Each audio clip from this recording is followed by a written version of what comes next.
In the beginning, railways were conceived as open roads, like the turnpikes. Policemen were employed to regulate the traffic where required.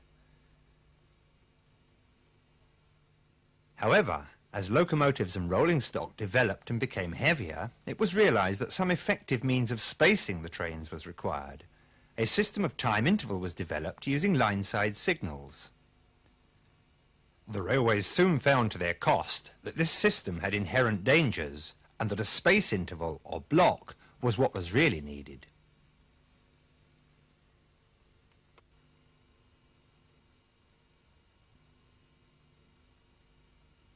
The invention of the electric telegraph afforded reliable communication between signal boxes, and this led to the introduction of a system that was to become the basis of railway signalling for over a century, the absolute block system.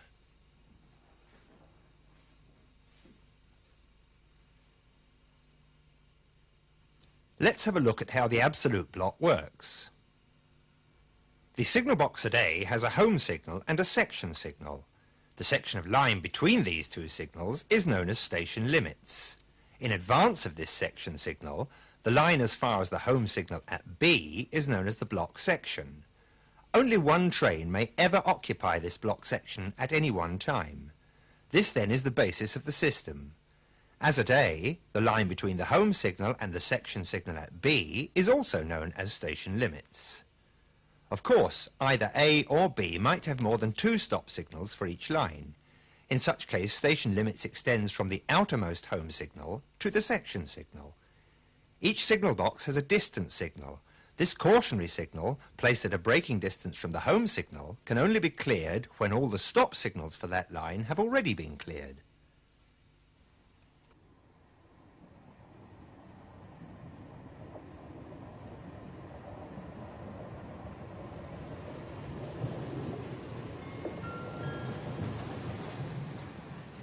Now let's have a look at how a train is actually signalled on the absolute block.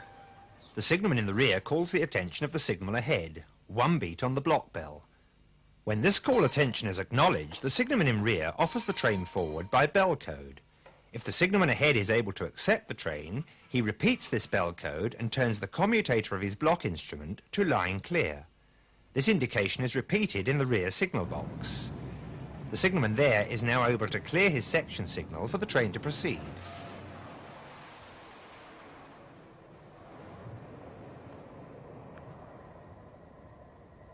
When the train passes into the block section, the rear signalman sends the train entering section bell code to the signalman in advance, who acknowledges and turns the commutator to train on line.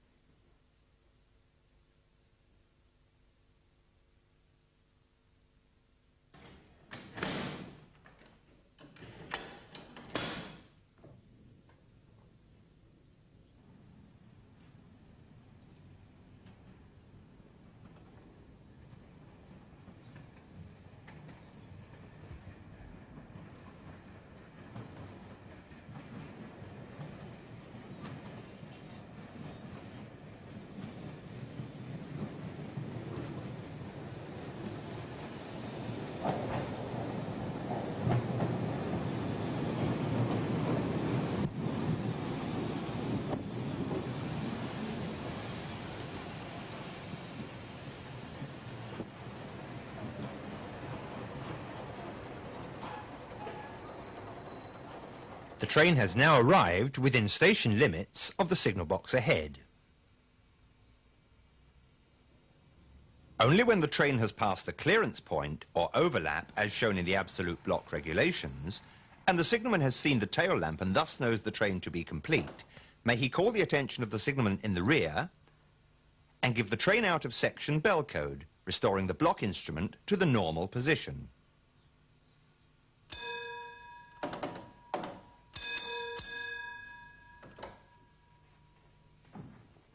He may now accept another train. If the block section would be so long as to unduly extend the headway, a special signal is used to divide the section into two parts. This signal is called an intermediate block home signal and is usually controlled from the signal box in the rear. An intermediate block home signal can be identified by a rectangular white plate bearing a vertical black band. The system of signalling known as absolute block is normally associated with mechanical signals of the semaphore type, although in many cases colour light types are employed, particularly for distant signals.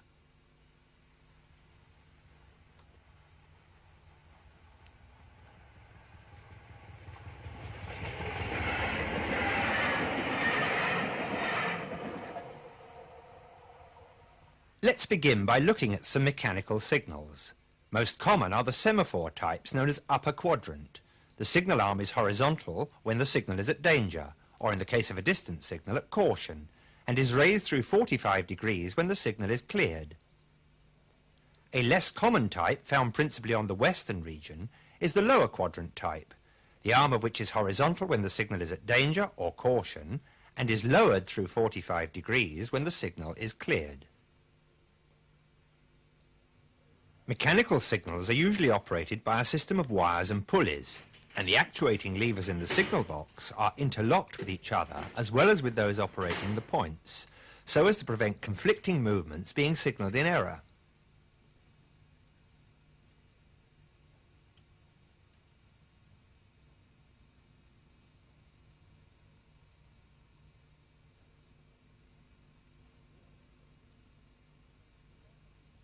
There is also some electrical locking, such as the lock on the section signal lever, preventing movement of this lever if the block indicator is not showing line clear. Where such electrical lock is fitted, the signal lever has a white band painted on it. Over the years, various devices have been employed to assist in reminding the signalman of the presence of a train. One of these is the simple track circuit, denoted by a white diamond sign attached to the signal post.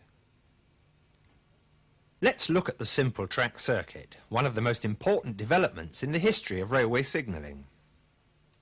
A low voltage current is fed to the running rails by a battery. This current flows along one running rail as far as an insulated block joint. From here, the current flows through the coil of a relay, then back to the opposite running rail, through which it returns to the battery. While the current flows through this circuit, the coil of the relay is energized and the track occupation indication in the signal box shows the track to be clear.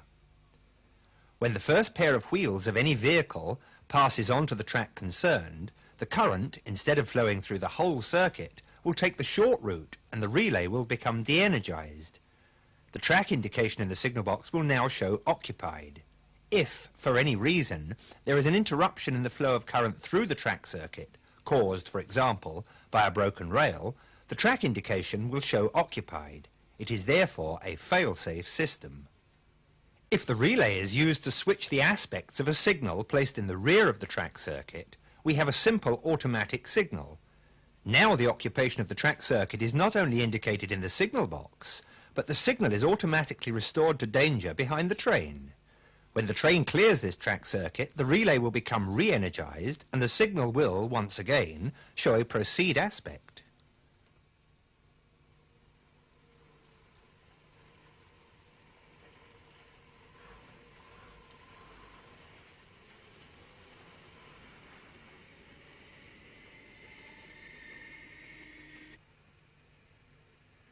Here we have the basis of modern track circuit block signalling. Every signal section comprises one or more track circuits. Signals are controlled by the passage of trains if they are automatic, or restored to danger by the train if they are controlled. Because the occupation of each track circuit is visible to the signalman, it is no longer necessary to offer trains forward as in the absolute block system. They are simply described forward to the next signalling centre. As with the simple track circuit, the system is fail-safe. Any interruption in the flow of current through the track circuit will result in the replacement of the protecting signal to danger. Although mechanical signals are still to be found in some track circuit block areas, the system is almost universally associated with multiple aspect colour light signalling. This may be of the 2, 3 or 4 aspect arrangement according to line speed, signal spacing and headway characteristics. Let's have a look at the sequence of aspects displayed by each of these arrangements. In 4 aspect signalling we have a green aspect lying clear. Two yellow aspects, preliminary caution, expect to find the next signal exhibiting a single yellow. The single yellow aspect, caution, tells us to expect to find the next signal at danger. The three-aspect arrangement has no provision for displaying preliminary caution, the sequence being green, one yellow, and red. Certain areas have multiple aspect signalling of the searchlight type.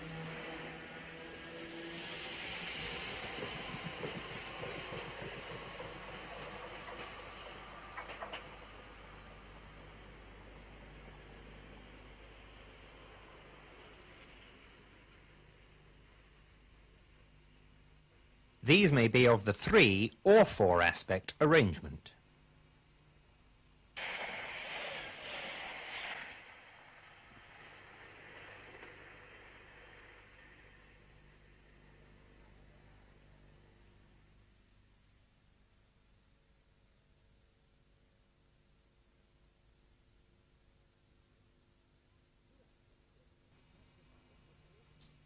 Two-aspect signalling does not provide for a cautionary aspect on stop signals, and therefore these signals are preceded by a two-aspect colour light repeater, sighted at braking distance in the rear.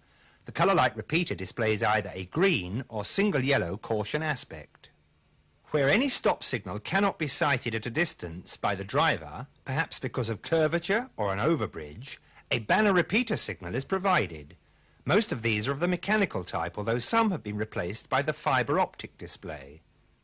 When the black band is displayed at 45 degrees, the signal ahead is showing a proceed aspect, either cautionary or clear. When in the horizontal position, the signal ahead is at danger.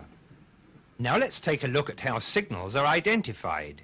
The automatic signal, the one controlled purely by the passage of trains, is identified by an oblong white plate bearing a horizontal black band. The semi-automatic signal, which is normally controlled by the passage of trains but can be controlled from a signal box or ground frame when required, is identified by an oblong white plate bearing a horizontal black band above which is the word semi.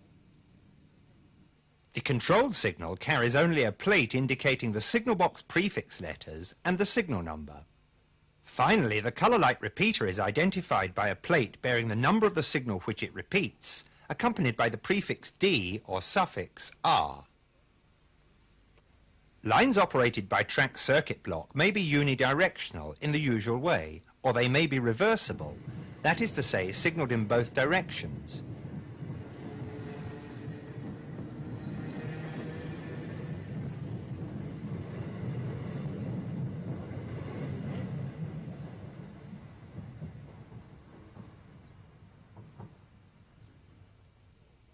A further development of this capability is where a double-track main line has each road signalled for bidirectional running.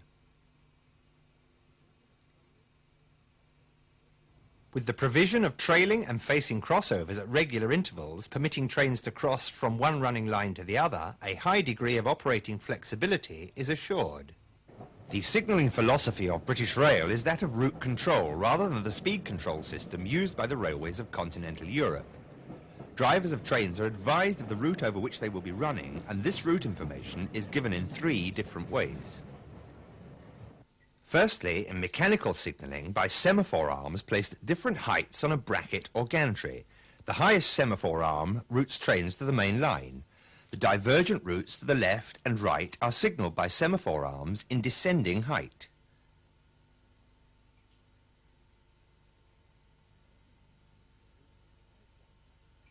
Secondly, by means of groups of 5 white lights above the main signal head, angled to conform to designated positions. Let's have a look at how this works. The junction indications are given position numbers, so, starting at the top left, we have positions 1, 2 and 3. Then from the top right, positions 4, 5 and 6. With a proceed aspect and no junction indication, the train is routed via the main line. Junction indication position 1 routes the train to the first diverging track to the left, position 2 to the second left, and position 3 to the third left. Junction indication position 4 routes trains to the first diverging track to the right, position 5 to the second, and position 6 to the third. Obviously, where a junction signal is required to indicate more than 7 routings, the maximum possible with standard junction indications, an alternative system must be employed. The so-called theatre-type route indicator is capable of exhibiting an almost unlimited number of numerical or alphabetical combinations. A common location for this type of junction indicator is at the approach to large stations having a number of platform lines. The most modern form of theatre-type indicator uses fibre optics to give a bright, high-resolution dot matrix display. This technology has also been used at some locations to replace standard 5 white light junction position indications.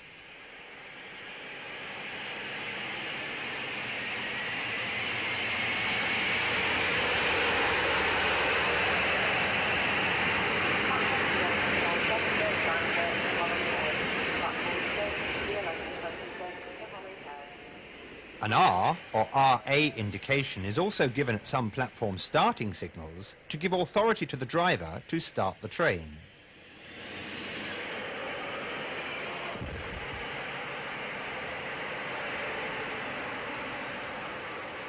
In colour light signalling, where a divergent route is set which is subject to a speed which is restrictive by more than 10 miles per hour, a system of approach release is applied to the junction signal. In this system, the junction signal will not exhibit a proceed aspect until the approaching train has occupied a berth track circuit for a given interval of time. By this means, the retention of the junction signal at danger controls the speed of the train as it approaches the divergent connection. A more recent development has been the introduction of flashing yellow aspects to regulate the approach speed of trains to high-speed divergent junctions. The flashing yellow aspects will only be displayed where the divergent route is set. Let's go back and have another look. Where 4-aspect signalling is employed, the advance warning of approach to a divergent route will be 2 flashing yellow aspects. The next signal will display a single flashing yellow, and the junction signal itself may display a single steady yellow aspect with junction indication for the route set. In this case, drivers must expect to find the next signal at danger. So far, we have looked at the systems of signalling and types of main running signal. Now we must look at the many other types of signal used on British Rail. Let's begin with the shunt signal. This type of signal is usually ground-mounted and when cleared permits movement towards the next signal but at a speed from which the driver may stop short of any obstruction. The move is therefore cautionary. These signals usually control movements to or from the main running lines or from one running line to another. When cleared, this signal displays 2 white lights at 45 degrees. Many shunt signals throughout the entire system are of the mechanical disc type, and although there are some regional variations in detail, the display is essentially the same.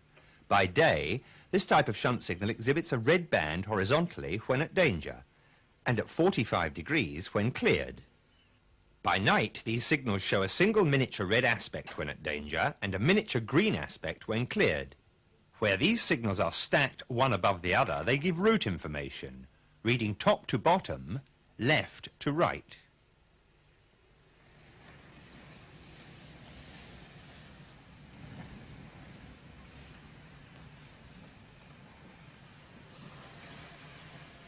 Before leaving the shunt signal, we must look at a special form of this signal often placed at the outlet of a yard or depot. This special type of shunt signal, if of the position light type, displays 1 yellow and 1 white light horizontally when at danger. However, when in this position, the signal may be passed by a driver making a movement within the yard or depot. It is only necessary for the signal to be cleared for a movement towards the main running lines. When cleared, of course, it displays 2 white lights at 45 degrees.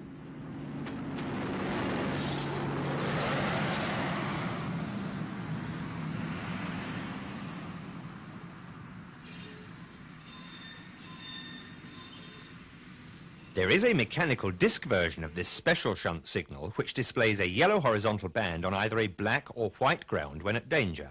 It turns through 45 degrees when cleared in the normal way. Now let's look at some position light signals mounted below main running signals. These position light signals are normally out. When cleared, they display two white lights at 45-degree disposition. Such signals are used for draw-ahead movements or permissive working on platform lines. Let's have a look at permissive working on platform lines in detail. At locations where passenger trains are required to enter a platform line already occupied by another train, for example, where two separate portions of a train are to be coupled, the driver will be stopped at the signal protecting the rear of this line. After having stopped, the position light signal will be displayed together, if necessary, with route indication. The driver may now draw forward at caution, entering the platform line, but stopping short of the rear of the train ahead. At some locations, mechanical signals are still used for draw ahead and permissive working on platform lines. Although there are some regional variations, these signals usually take the form of miniature semaphore arms placed below the main running signal. By night they display a white aspect when at danger and a small green light when cleared. Finally, a most important type of ground signal is the limit of shunt. This signal may take the form of a white floodlit board on which are inscribed the words limit of shunt or shunt limit. Or they may take the form of a position light displaying two red aspects horizontally. Limit of shunt signals must not be passed under any circumstances.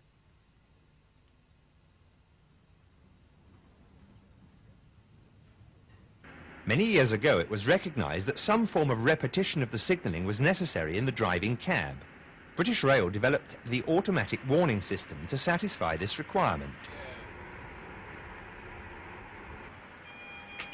Where the automatic warning system is provided on track circuit block lines, the approach to each signal is marked by two magnets in a housing in the 4-foot way.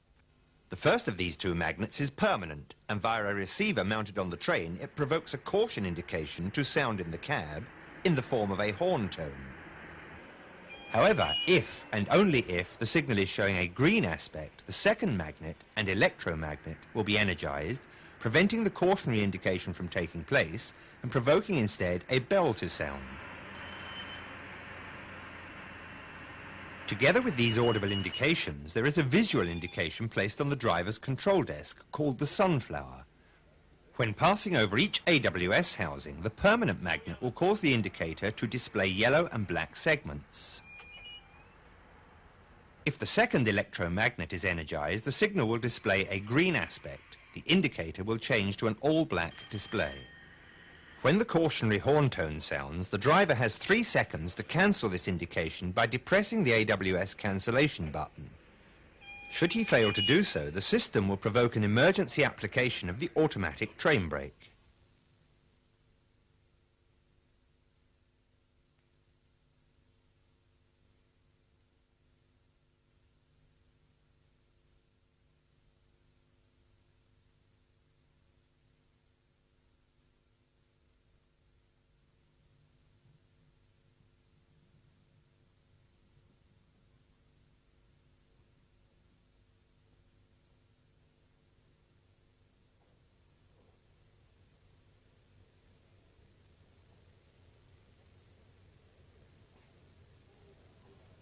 Where the automatic warning system is applied to lines worked by the absolute block or electric token block systems, only the distance signal is provided with AWS equipment.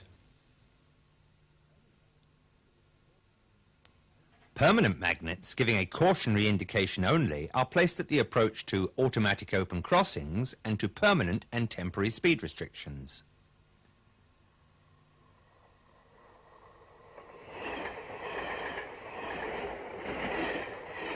On single lines where the AWS equipment may be approached in the wrong direction, a line-side indicator is placed to advise the driver that he will need to cancel a cautionary horn tone.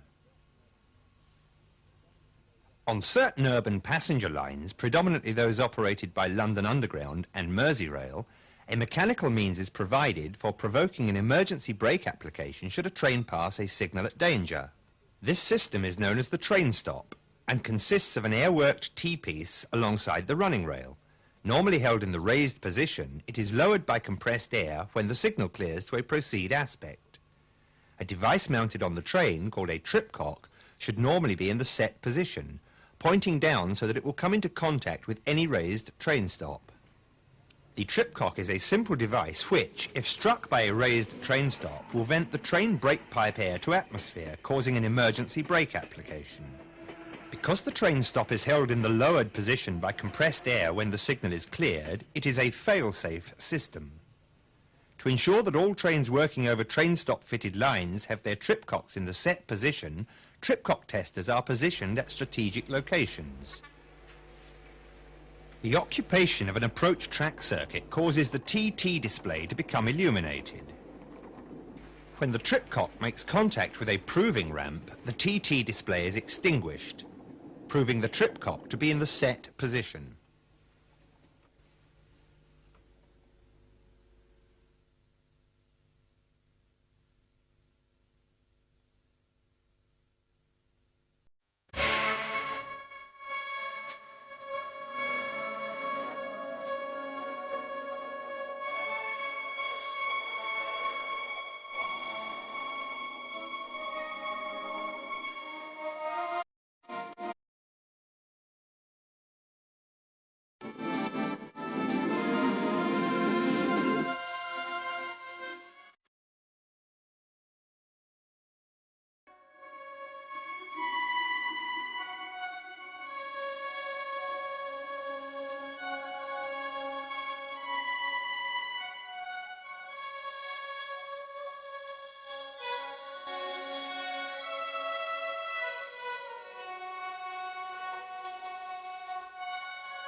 Many of the secondary lines of British Rail were constructed as single lines. Since trains run over these lines in both directions, a very strict procedure must be used if the possibility of head-on collision is to be avoided.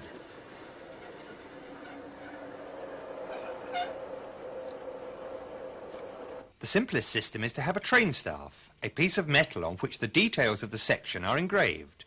No driver may enter the single line section unless in possession of the train staff.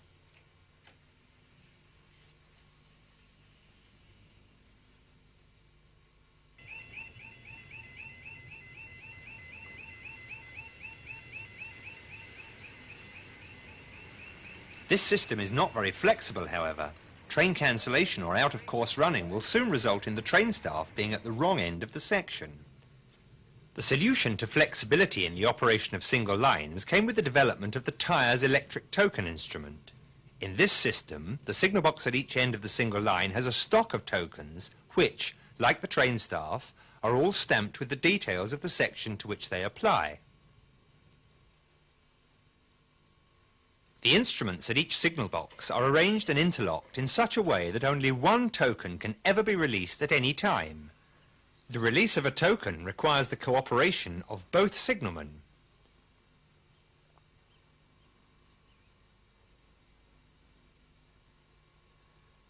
Let's have a look at the sequence of events as a train is signalled onto a single line worked by electric token block. The signalman offers the train to the signal box ahead in the normal way. The signalman at this box, when accepting the train, holds the bell plunger in on the last beat, thus electrically releasing the token at the offering box. The signalman in rear is now able to clear the section signal for the train to proceed onto the single line.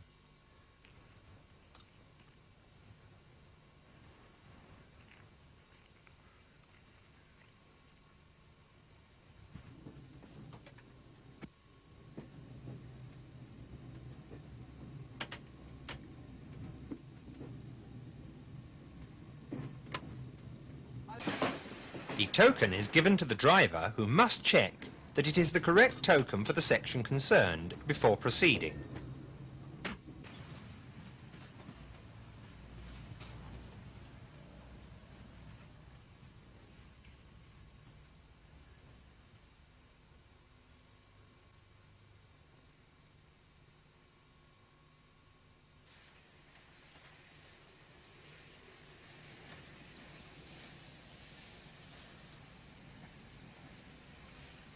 On arrival at the signal box in advance, the driver gives up the token to the signalman.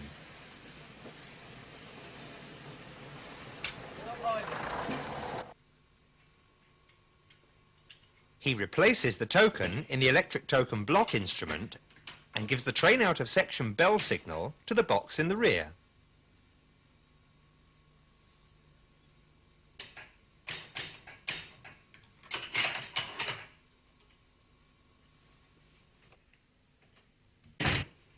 The procedure we have just looked at involves the issue of the token to the driver by the signalman directly. However, on certain lines operated at minimum staffing levels, a system of no signalman key token is employed. The same principle applies. The driver may not enter the single line section unless in possession of the correct token. In this case, however, the driver obtains the token himself from a no signalman key token instrument housed in a secure location at the passing place. Authority to withdraw the token is obtained by telephoning the signalman at the controlling signal box, and, of course, a token cannot be withdrawn if a token for this section is already out. The signalman at the controlling signal box controls and monitors the occupation of the single line sections.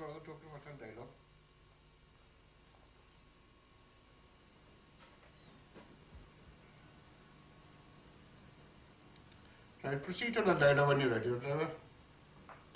In this arrangement, there is no section signal giving authority to proceed. Instead, we have a stop board instructing the driver that he must not proceed unless in possession of the token, and permission from the controlling signalman. This stop board, therefore, acts as the section signal.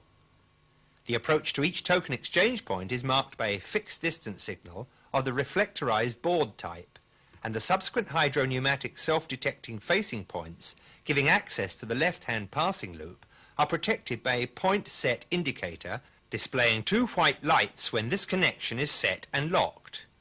If the two white light indication is not illuminated, the driver must stop at the signal.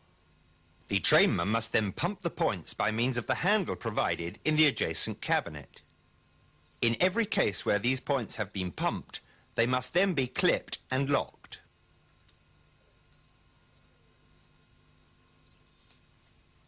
Once the train has passed clear of the facing connection into the passing loop, the driver will find a board marking the end of the single line section, and authority to proceed into the platform line if clear. Any connections into yards or sidings will be operated from ground frames. A facing point lock secures the connection in the normal position, and the token is necessary to unlock this lever.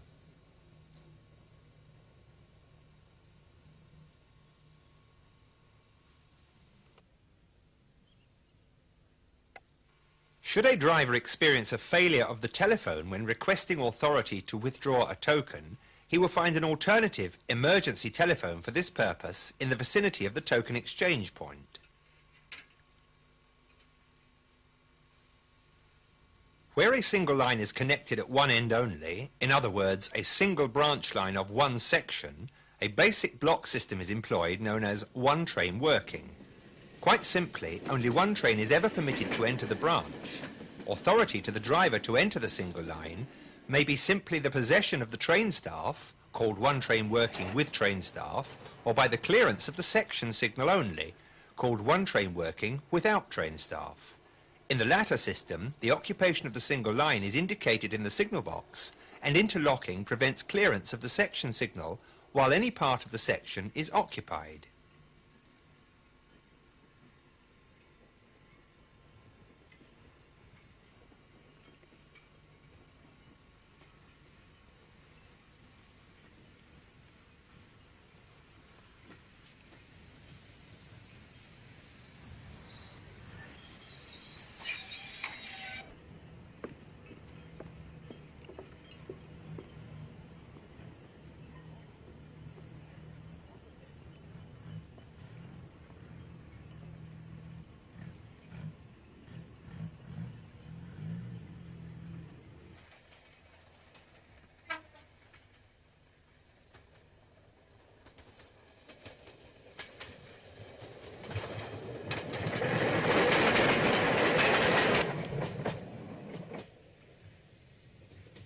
We have already seen how, in electric token block, the cooperation of both signalmen was necessary to permit a token to be withdrawn from an instrument.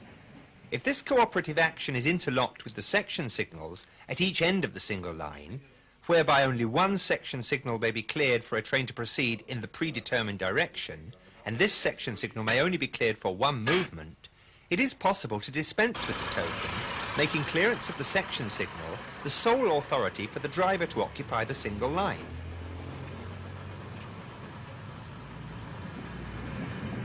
This system is known as tokenless block.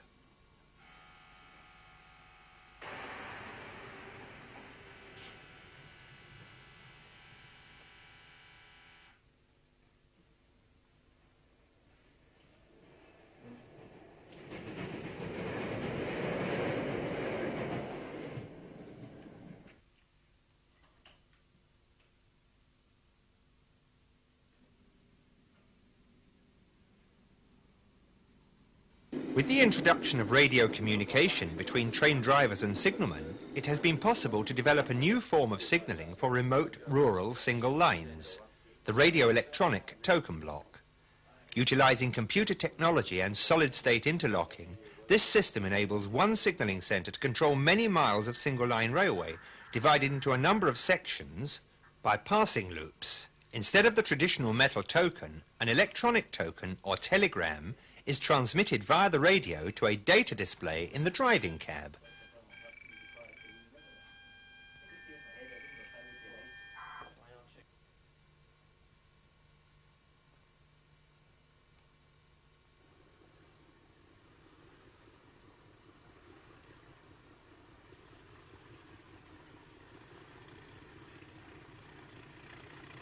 Let's have a look at how the radio electronic token block works.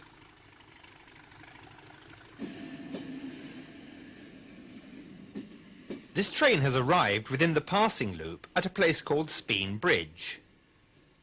The driver pulls up to the stop board, which acts as the section signal for the single line ahead. He now calls the signalman by radio, giving his train reporting number and description. He must then state the train radio number. He advises the signalman of his location and requests the token for the single line section ahead. If he is in a position to issue the requested token, the signalman will tell the driver to depress his receive button. The electronic token or telegram will then appear as text in the data display. It will give details of the commencement and termination of the section. The driver now confirms receipt of the token and requests permission to proceed. Once permission is granted, he may pass the stop board and enter the single line.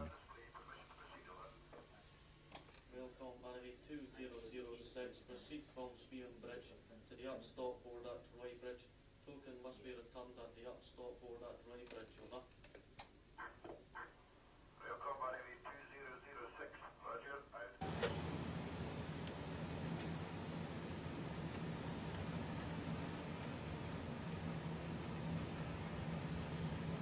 However, the driver must now look out for the station limits board. And, once the whole train has passed this board, call the signalman and advise him. This most important action enables the signalman to issue a token in the rear section for a following train if necessary.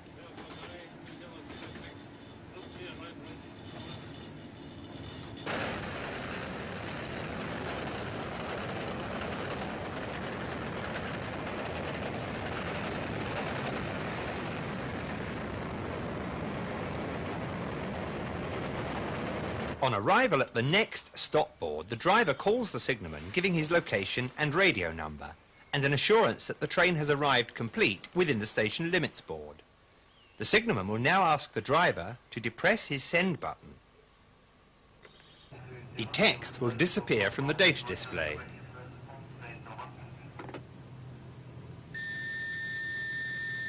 The token has now been returned to the signalling centre.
The facing connections into passing loops on radio-electronic token lines are of the hydropneumatic type with point set indicators displaying a single yellow aspect when the connection is set for the passing loop.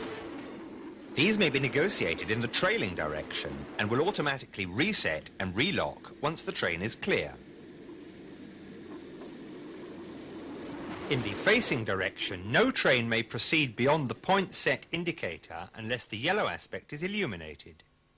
The approach to each passing place is marked by a reflectorized type board distance signal, a braking distance in the rear.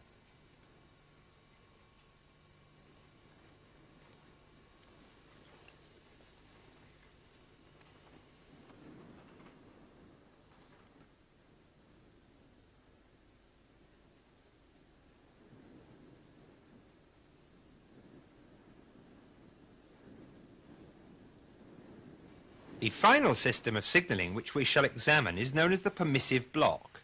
This system, which is never used for passenger trains, permits more than one train to enter the section.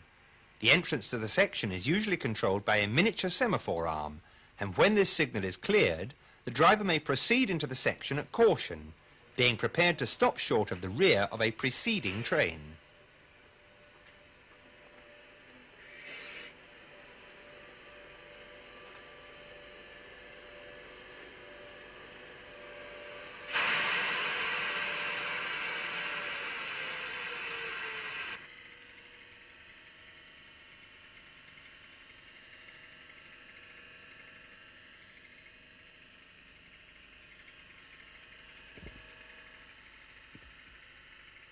There has always been a vital need for communication between train drivers and signalmen. Sometimes, for example, in absolute block areas, it is necessary for a member of the train crew to go on foot to the signal box to remind the signalman of the presence of the train. The use of the trainman's call plunger, denoted on the signal post by the distinctive squashed D indicator, provided a fairly basic means of alerting the signalman. It simply rang a bell in the signal box. The signal post telephone was an obvious next step. It not only provided the means of alerting the signalman to the presence of the train, it enabled instructions to be transmitted.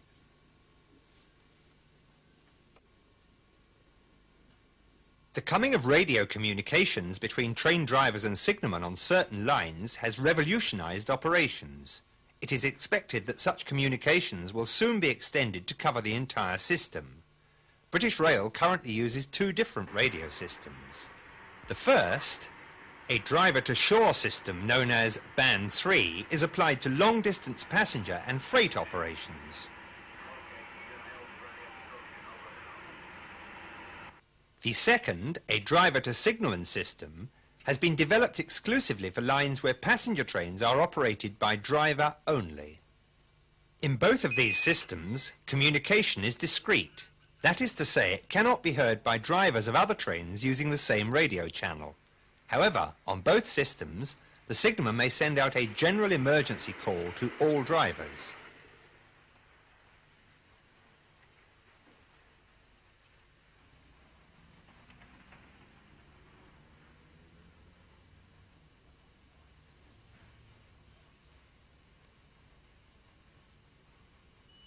Various forms of level crossing are in use on British Rail, and these fall into two basic groups. Those that are controlled from a signal box and are protected by fixed signals, and those that are automatic in operation, being controlled by the passage of trains. Let's have a look at the first group. Controlled level crossings are directly operated from a signal box, crossing box or ground frame situated immediately adjacent to the crossing. They may be of the old-fashioned swing gate type,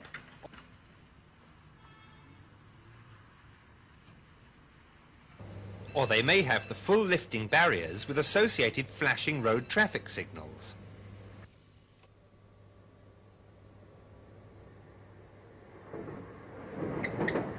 As we have said, this type of level crossing is protected by fixed signals, although some swing gate types on little used branch lines are protected only by distant signals, the gates themselves acting as the stop signal.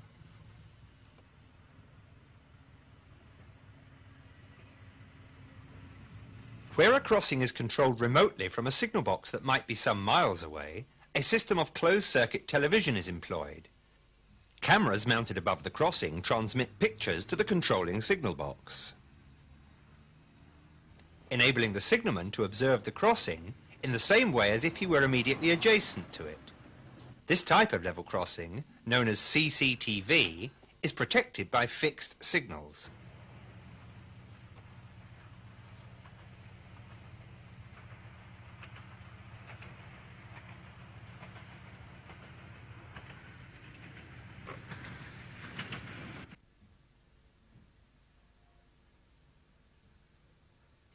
Now let's look at the second group, those controlled by the passage of trains. The most common of these is the automatic half-barrier type, or AHB. In this type of crossing, the approaching train actuates track circuits and treadles, causing the road traffic lights to flash, bells or warblers to sound, and the barriers to lower.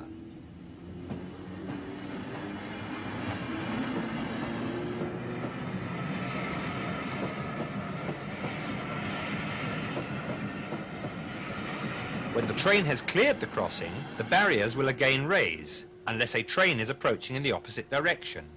This type of level crossing is not protected by fixed signals and will only operate when a train is approaching in the right direction for the running line concerned. Another form of crossing in the second group is the automatic open level crossing. This type operates in much the same way as an automatic half barrier, but has no barriers. However, as far as train drivers are concerned, there are some important differences. The approach to an automatic open crossing is marked by a black St. George's cross on a reflective board. This indication is followed by a second consisting of a black St. Andrew's cross, below which is a figure advising the maximum speed at which the crossing may be traversed. Finally, at the immediate approach to the crossing, there is a white light mounted at driver's eye level. This white light is normally out. Only when the flashing road traffic signals and audible warning sequence is established will this white light flash synchronously. The driver must not proceed across the automatic open crossing until he observes the white light to be flashing. In future, automatic open crossings will also be provided with a red flashing light at driver's eye level, which will operate whenever the flashing white light is extinguished.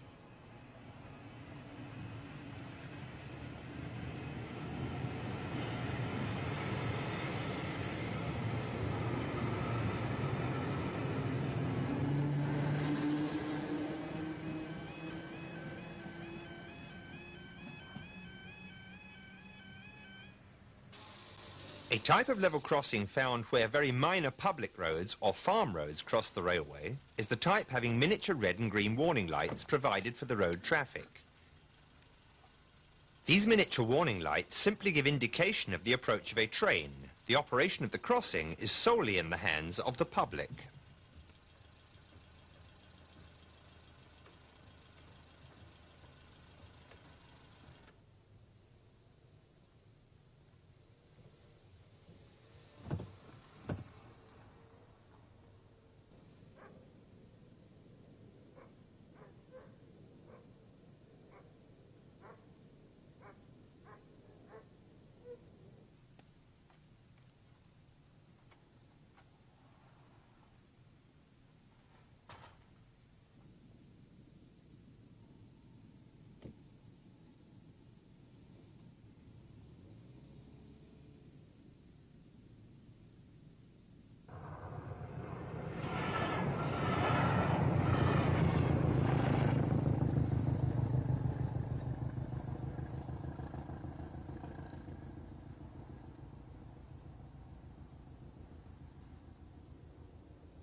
Finally, a type of level crossing found where highways cross little-used freight lines is the trainman-operated crossing.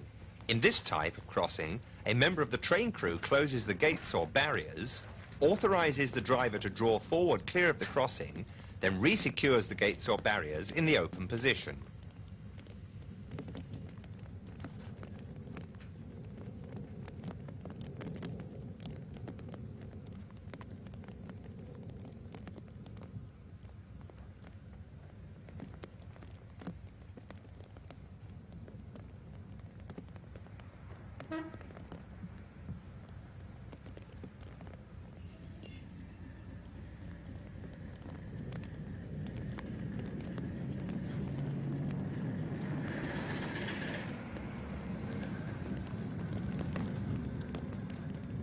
So far, we have looked at the various forms of fixed signalling used by British Rail.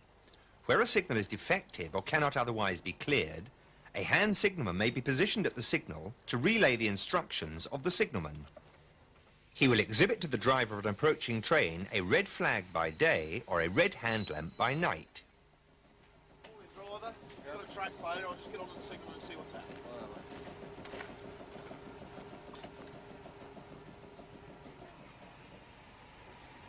Hello, signalman.